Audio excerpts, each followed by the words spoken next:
This week on Life and Faith. The guy I did my PhD on, Friedrich von Hegel, there's one quote I really love. He says, "Wise living requires frequent refusals." It's quite countercultural because we have this sense that we've got to always say yes to every opportunity. And, he got to a point of working out how much he could try to help others without getting markedly empty. We have entered into an amusing ourselves to death moment in history. It doesn't make sense to me. If there is God, God's supposed to be free. I was 100% sure that I was sacrificing on the altar of truth my only chance for happiness in this world. Miracles don't necessarily change anybody's mind. They just get their attention. And so I had to run with my child on my back, the ESA army coming behind us. I said, "Gee, Uncle George, this is luxurious for a communist." Sonny said, "Nothing's too good for the worker, nothing."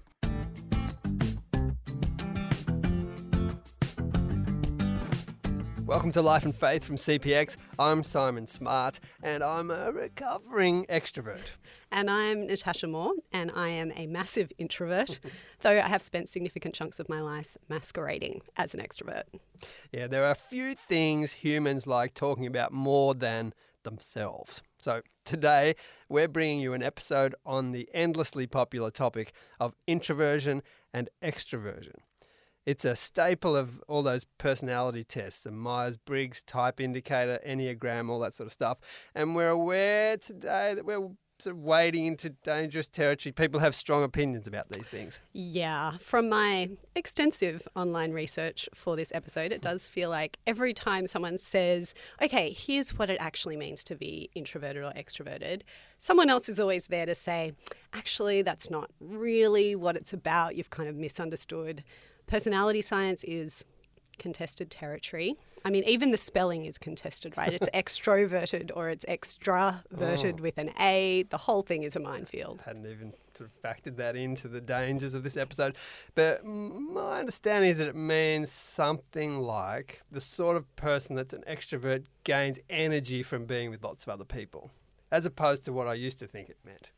Which is? Which was just sort of loud and outgoing and introverts are shy. That sort of stuff. Yeah. So I think everything's an oversimplification, I suppose, but the accepted definition or rule of thumb way of judging what you are is, do you get your energy more from being around other people?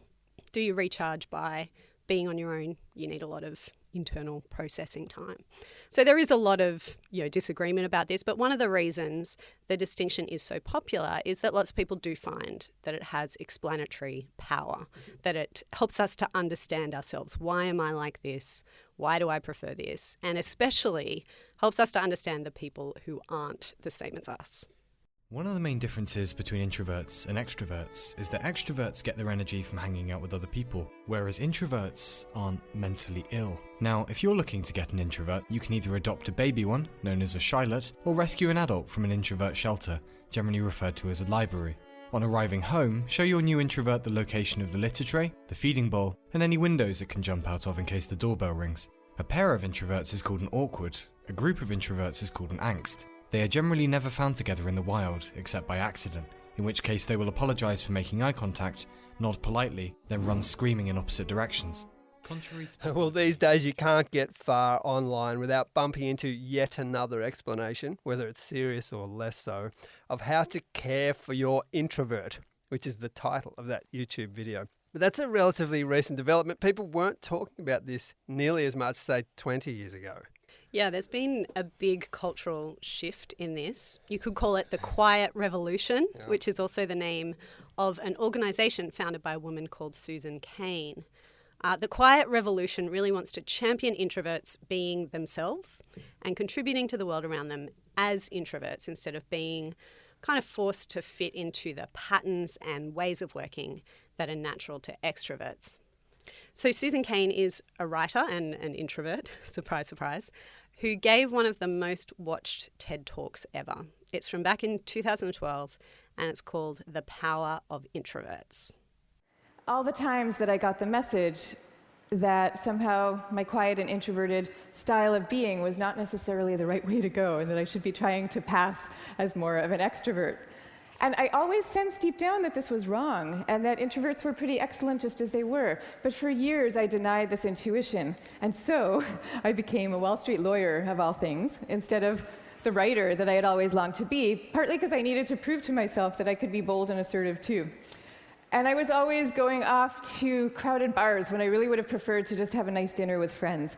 And I made these self-negating choices so reflexively that I wasn't even aware that I was making them. Now, this is what many introverts do, and it's our loss for sure, but it is also our colleagues' loss and our community's loss. And at the risk of sounding grandiose, it is the world's loss, because when it comes to creativity and to leadership, we need introverts doing what they do best. 1/3 to 1/2 of the population are introverts. 1/3 to 1/2. So that's 1 out of every 2 or 3 people you know. That's from Susan Cain's TED Talk, The Power of Introverts. It's worth going and watching the whole thing. It's full of fascinating detail, including a cultural history of how extroversion kind of became the default cultural norm across the 20th century, how introverts became almost suspect. She makes a compelling case for why introverts should be valued for what they are and what they bring to the table as introverts. Mm-hmm. Yes. Are the introverts rising up against the rest of us? Very quietly. You could say her quiet revolution's been pretty successful. It seems a lot more accepted and talked about now that being introverted is not necessarily a bad thing. In fact, it could be a good thing.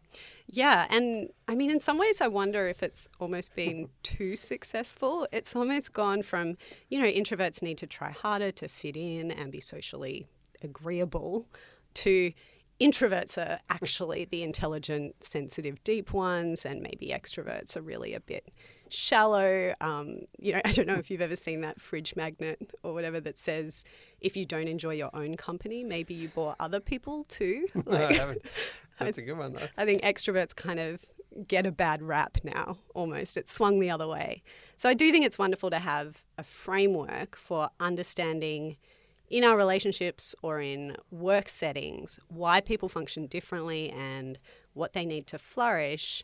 But some of this does get to a point of like, okay, extroverts, here's how to look after your introvert. Don't be offended if they don't want to talk to you, and don't make them engage in small talk. Like, that's trauma for them, and no sudden noises. I kind of get a little bit like, God forbid an introvert would actually have to make an effort to be nice to someone socially when they don't feel like it, And I say that as a big introvert. Well, I'm well aware you're an introvert. You identify with Susan Cain's story of spending a lot of her life pretending to be an extrovert. Yeah, because I was very quiet and bookish as a child, and definitely an introvert and like to spend time on my own. But I think I can actually trace this back to my reading of Enid Blyton novels. Oh. A lot of people will be familiar with, Magic Faraway Tree and Secret Seven and stuff, but she has these boarding school books, these girls' boarding schools, and these books really instilled in me this lesson, I think, that what you wanted to be was the outgoing, bubbly, vivacious girl. Like, that was the thing to be. Right. And the quiet girls were, a bit less interesting, maybe a bit suspect. And it wasn't until kind of my mid-20s and people were kind of talking more about introversion, and I was like, wait, that's me, and that's okay. I can be that. Yeah, good. Yeah, what's your story? Yeah, I think I've always been an extrovert in that definition we've decided upon is the right one. In that gaining energy from being with other people. I've always been like that. I've always loved being with lots of other people. And of course, this has all been hyper relevant lately with the coronavirus lockdown. Yeah. From one perspective, this has all been one big accidental psychological social experiment. How did you cope as a sort of extrovert in lockdown? Pretty well, actually. I was still able to get out with my mates and go surfing, so I'd kind of catch up with people, do the exercise. Bit of an outlet. I need the outlet and a bit more reflective time, reading time.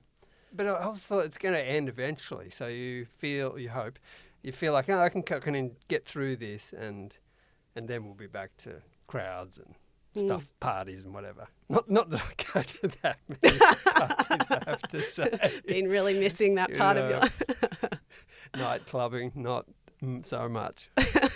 And how about you? I think you've coped okay, haven't you, in this period? Yeah, I think apart from a few kind of hiccups along the way, I think I was really one of those I've been training for this my whole life kind of people. I did just fine.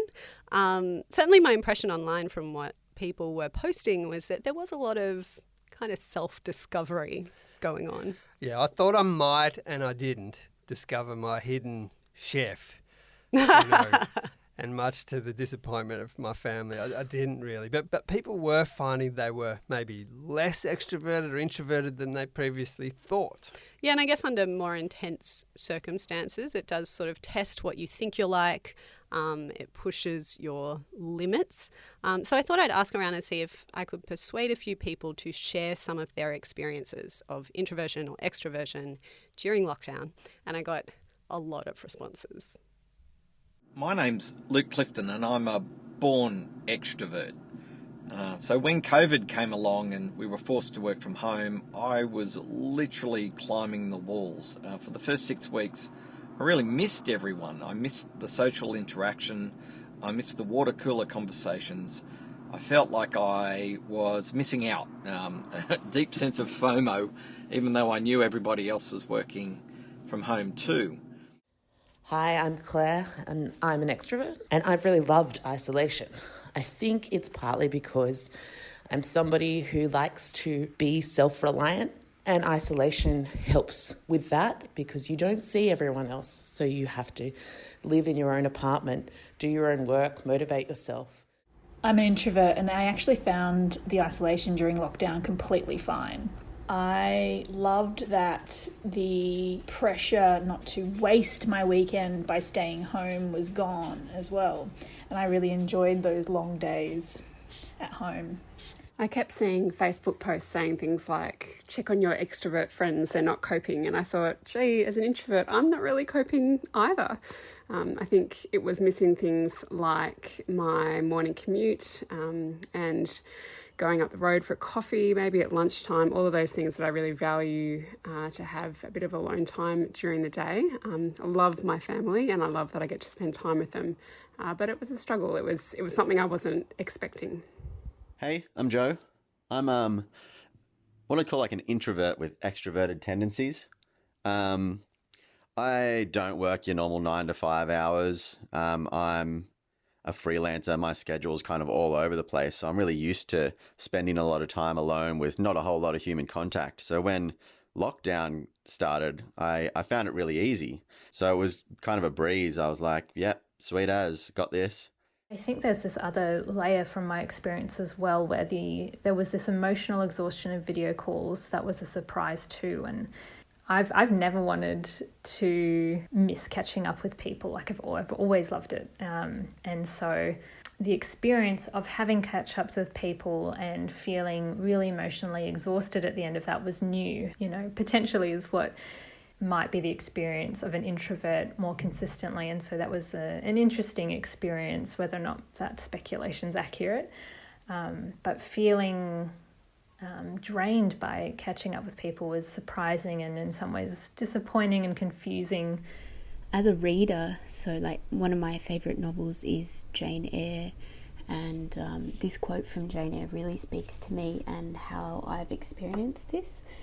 It says, "There is no happiness like that of being loved by your fellow creatures and feeling that your presence is an addition to their comfort." And I really connect to that because connection is so key to how I feel well in the world and like I matter and like I have a place. And without physical proximity, there just isn't that kind of connection. So looking back on this unusual period and looking forward as well, people have been finding some things out about themselves. It's been actually a blessing in disguise. It's something now that I know that I can do. I can focus if I put my mind to it. It seems like an obvious thing to say, but when you're an extrovert and you fly by the seat of your pants, it's not one of the tools that you pull out of your kit bag very often. So I'm actually learning from the experience. I can't say I deeply enjoy it. I am looking forward to getting back to work, but it hasn't been a complete disaster like initially I thought it was going to be in the first 6 weeks. Ultimately, though, after the initial 8 weeks of lockdown, I discovered that I could manage. I still love the sound, and I'm definitely more proactive and I function better with it. And small things like being able to hear people outside again when I open my windows or sit on my balcony just make my heart happy. So I learned more about, I guess, my extroversion, and it's not about direct social connection. It's more the implication of that sound, knowing that people are around, you're not alone, and therefore you are okay. So I loved the slower pace. I loved being at home with the family, not having to rush about. But at the same time, I found myself just really feeling like I needed to be alone, not just alone in my house with my family, which I discovered when I realised a few weeks in that I'd retreated to my bed for a few days, only getting up and checking on the kids when they needed to. So it was definitely an interesting experience that I would probably like to do for 3 months out of 6.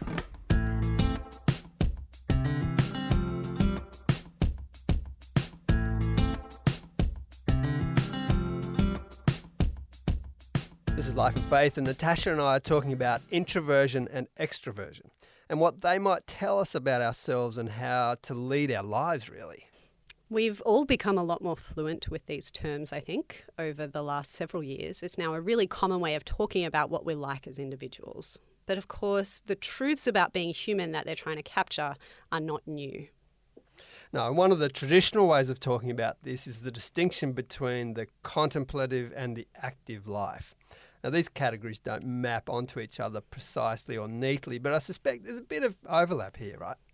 Yeah, and the active contemplative distinction in particular made me think of someone that I met recently who I thought might have some light to shed on the introvert extrovert thing. Her name is Robin Wrigley Carr, and she lectures in theology and spirituality at Alpha Crucis College in Sydney. I'm basically looking at a bunch of fantastic Christian women from the cemetery. Well, one of them's alive. They tend to be women who've made a big difference in the public square in some significant way.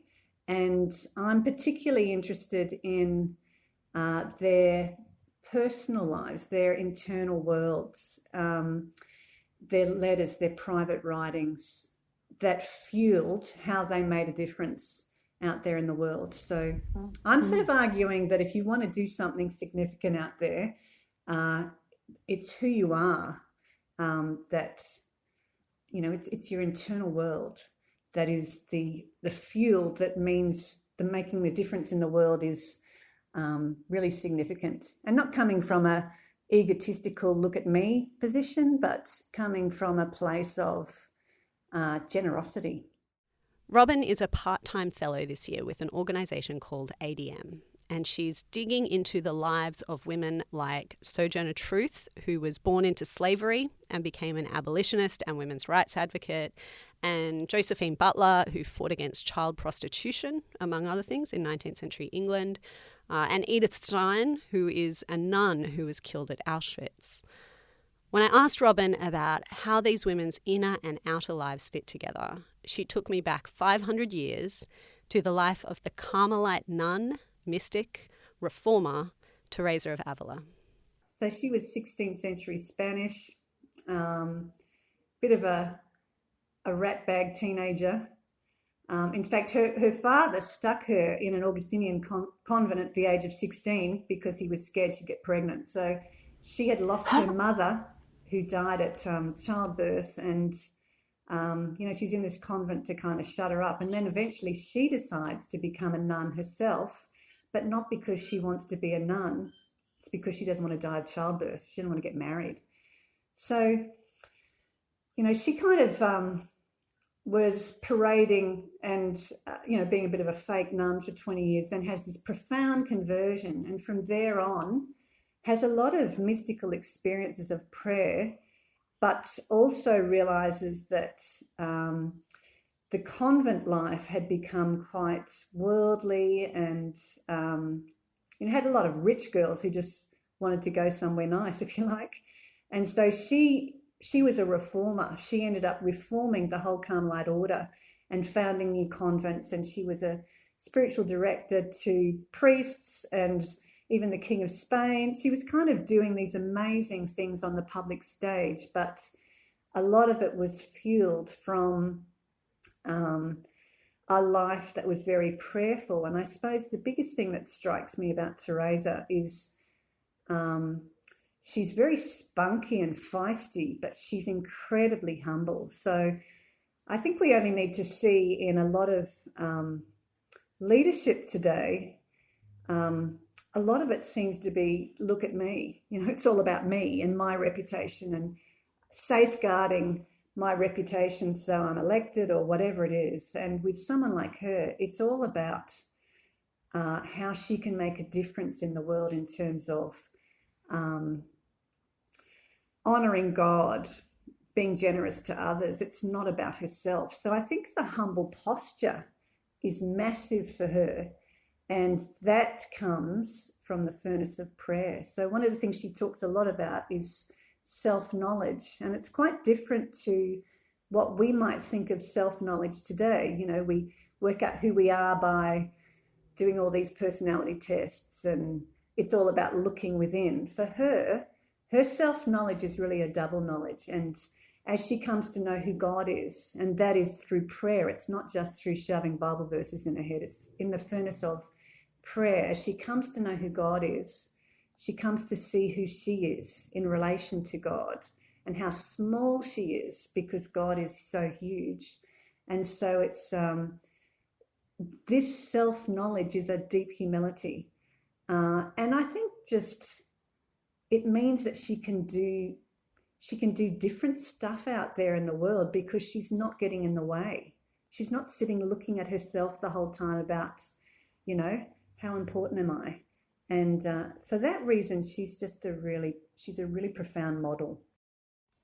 Maybe are there things that, looking at Teresa if you're an extrovert and looking at Teresa if you're an introvert, are there things that, you know, she has to teach you? I mean, not everyone's the same, right? And not everyone's going to live the same, act the same.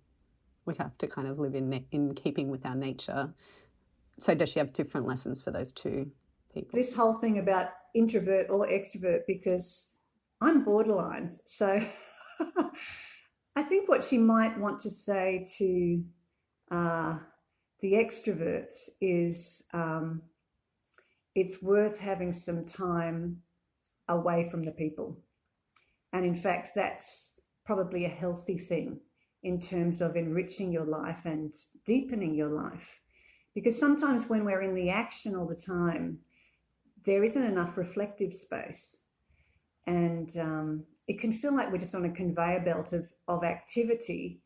And so there's never really the space to confront our soul or really assess whether this is the best way to be using our time. I think that she'd probably say that. And for the introverts, she might be wanting to encourage them to take some risks.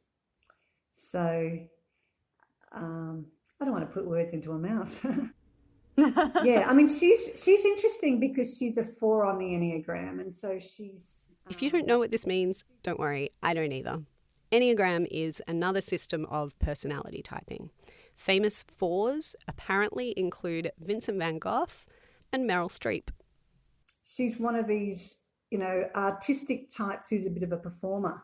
And as she becomes more humble and secure in her identity, she then becomes a very effective 4 who can do anything on the world stage and isn't afraid. She's not afraid, she's courageous. But some of this courage comes from a very centered life. And I think she might be wanting to encourage the introverts to take a risk, whatever that looks like. And it doesn't have to be interacting with the King of Spain. I think sometimes we think bigger is better, and I don't agree with that. I really think people are making a difference in the world all the time in very small ways. But I suppose it would be to have some courage to reach out, to love other people and care for other people in generous ways. Talk to me about rest and solitude, like kind of practices that are very important, I think, to many, if not all, of the women you're looking at, and that are less central often or common or achievable, we feel, for our lives today. The guy I did my PhD on, Friedrich von Hegel, there's one quote I really love. He says, "Wise living requires frequent refusals." And it's quite countercultural, because we have this sense that we've got to always say yes to every opportunity.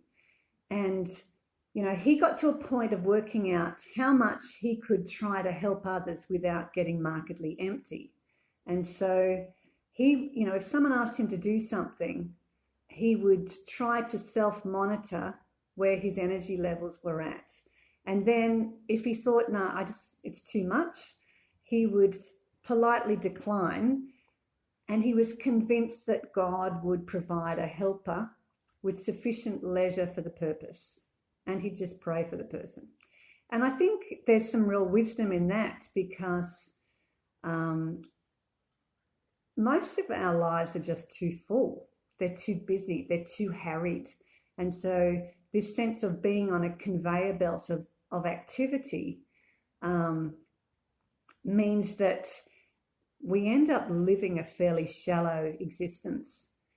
And I think this rhythm of working 6 days and 1 day off that we see in the Hebrew Bible is a really, really powerful antidote to helping us actually be more rested and live a quality of life that is richer and deeper and less like survival mode.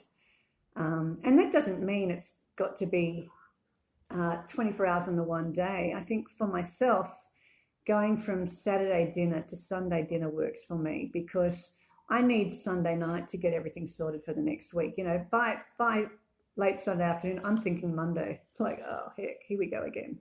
But just interrupting all the busyness and the work feels really important. And I suppose, it was really Eugene Peterson that taught me about this. He was a pastor, and he could feel that he was starting to burn out. And he realised if he didn't really take this seriously, he would burn out. And also, not only burn out, but start to think he was a bit important. And I think one of the things he really taught me was it's important to get out of the driver's seat for a day and just reflect upon what has happened in the last week and kind of regroup a bit. And also just have some fun, just kick back a bit, because the reality is if we work all the time, we lose our playfulness. We just become like a little bit pent up and a bit crackers. And I just think, you even forget how to play and what it is that you really find life-giving. A lot of these reflections hold good both for introverts and for extroverts. We all need rest. We all need solitude, even those of us who don't naturally take to it. The personality tests and the self-analysis can be a lot of fun. It's generally designed to be purposeful, though, to reveal something about not just what we enjoy or don't, but how we can most effectively contribute to the world around us. I think each of these women eventually found a vocation. And that's a word that's never really made much sense to me, but I think I'm starting to get a little bit of an inkling of what it is. So for each of these women, it was a journey, and it's not like they worked it out early. It came often through quite a bit of suffering, and then having something that really welled in their heart and soul as where they wanted to make a difference. I think sometimes people are too impatient about trying to work out what it is they're made to be. And I think it's a slow evolving. But I do think with each of these women, you know, they're contemplatives who then choose to make a difference in the world based on something that is put on their heart in some way. And it's unique for each one. So, you know, I think diversity and uniqueness of response is huge here, because there's no one way to live an effective life. And each of us works out how to do it from being in the nitty-gritty of life and through engaging in suffering and hard stuff. Those who shared with me about their ISO experience clearly found the COVID crisis a bit of a catalyst for figuring out some stuff about themselves and their life. Robin's work on the inner lives of these very productive women of the past backs up that pattern. I think when we're busy all the time, we don't really know what's going on, to be completely honest. So we lose a sense of who we are. We lose a sense of what's going on in the close relationships around us. And we're not very attentive. We're not very attentive to our own bodies and how we're becoming exhausted and stretched. The more exhausted we get, the less attentive we are to other people around us, you know, our families, our flatmates, our close friends. And I think we become less attentive to the big picture of what life's about because we become very focused in on survival. So, you know, it's when people have big crises in their lives that they often stop. They've got no choice. And interestingly, sometimes there's silence, you know, there's just, they've heard the tragic news and they stop and there's no words. And that can actually wake us up and make us more attentive and ask the big questions about what this is all about.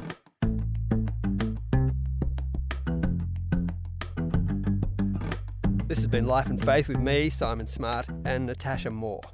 Thanks to Robin Wrigley-Carr, who introduced us to Teresa of Avila and other effective introverts of the past. And thank you to the many people who put their hands up to share what lockdown was like for them as an extrovert or an introvert, especially to those introverts who had to overcome a little bit of reluctance. I see you. Yes, thanks to them. Thanks to our producer, Anthea Godsmark, too. It's a bit to do to pull this episode together. We're taking a break at Life and Faith for a couple of weeks. We'll be back with new episodes on the 23rd of July. In the meantime, why don't you check out any episodes you've missed? We've had some really good ones lately. And if you have feedback for us, either on this episode, I'm sure you'll have lots of opinions, or on any of our others, you can email us at podcast@publicchristianity.org. We would love to hear from you. See you next time.